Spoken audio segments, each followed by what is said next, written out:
మీకు ఈ మూవీలో బెస్ట్ సీన్ ఏదైనా ఉందా? మీ ఇద్దరి కాంబినేషన్‌లో, సార్ కాంబినేషన్‌లో, మీ కాంబినేషన్‌లో ఏమైనా ఉందా? ఉంది. ఒక సీన్ ఉంది వేర్ నేను చెప్పలేను. మీకు సినిమా చూడాలి. అంటే సార్ నా గురించి చెప్తారు నాకు.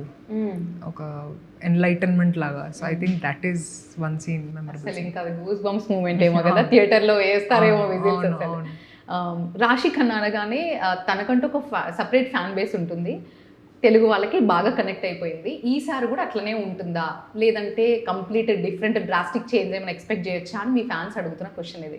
డ్రాస్టిక్ చేంజ్ ఏం లేదు, కానీ కనెక్ట్ డెఫినెట్‌గా చేస్తారు. అండ్ వింటేజ్ రాశిని కూడా చూస్తారు. అవునా? లైక్ ఎందుకంటే కమర్షియల్ సినిమాల్లో నాకు కూడా చాలా అంటే ఇయర్స్ అయింది. ఇప్పుడు ఒక మాస్ సాంగ్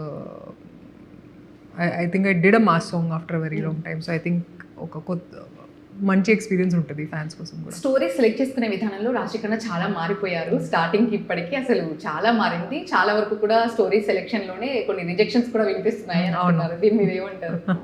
ఎట్లా కేర్ తీసుకుంటున్నారు? ఐ థింక్ ఇట్స్ ఇంపార్టెంట్ అండి to decide where your career is going. And నేను నా మీద రెస్పాన్సిబిలిటీ పెడతాను అది. So I don't ask anybody and I ask my self only when signing films. And ఇప్పుడు కొంచెం రెస్పాన్సిబిలిటీ పెరిగింది, ఎందుకంటే ఆడియన్సెస్ కూడా కొంచెం ఎక్స్పెక్ట్ చేస్తారు.